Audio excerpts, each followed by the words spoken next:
always have a problem when someone who has not experienced one of our performances asks, "Well, what was your performance about?" Within this question, there is a number of concepts about performance which are undermining limitations. I became sucked into performance not to tell stories, not to paint pictures for others to look at, not even to reveal something about myself or about the state of things, and certainly not for fame or fortune. It was simply the best way that I saw to create the intimate community which I, as a person, needed, and that I thought society needed as an alternative to the personal isolation. I have always wanted to bring dreams into reality.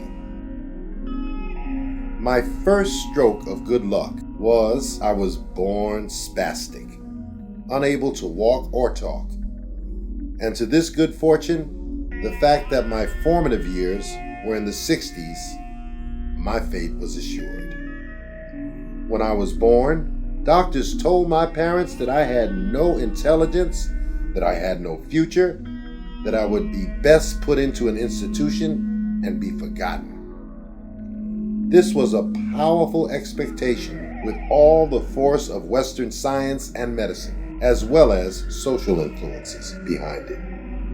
It would have been easy for my parents to be swept up into this expectation. Then that expectation would have created my reality. I would have long ago died without any other possibilities. Instead, my parents rejected this expectation for the possibility they saw in my eyes, for what for them should have been true. This rejection of the cultural expectation of reality could not be a one-time choice. They had to passionately live their choice every day, every minute, or the cultural expectation would have sucked them and me into it. It fought them at every new possibility they opened to me. Their passionate commitment to how they thought things should be attracted people to me who kept opening new possibilities for me. Of course, these were in the minority, but I focused on them, making them how people should be, how I wanted to be. So I expected people and myself to be like that. So people were, for the most part, that way. At least I saw them that way. This opened up to me what is called luck. It also gave me the ability to trust and the ability to use opportunities. This is the level that saved me, protected me, guided me. On this level, my parents won over the cultural expectation.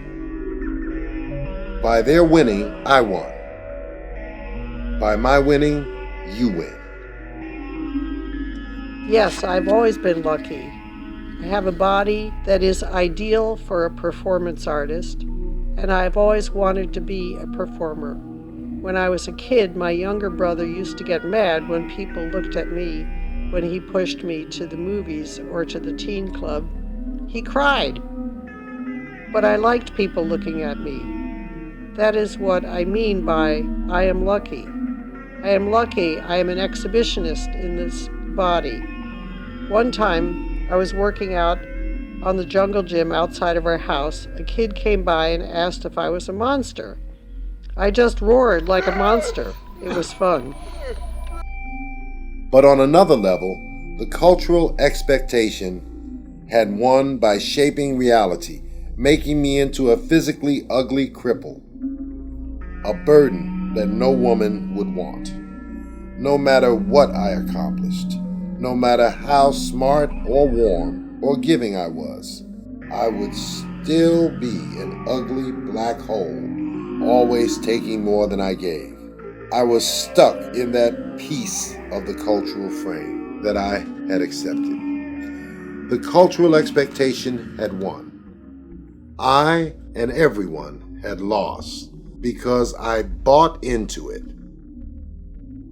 But there was a point when I was around 28 when one day I decided that I did not want to be in a reality where I was ugly, where I could not give all I needed to give. It simply was not how things should be, not just for me, but for everyone.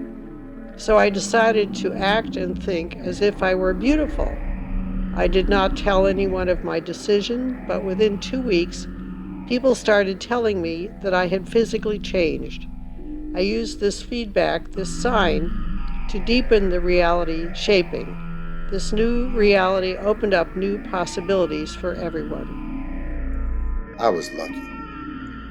I was never under pressure to be good at anything, to make money, to make it in the real world, to be polished, and the other distractions that other modern artists have to or think they have to deal with. So I could focus on having fun, on going into taboo areas where magical change can be evoked.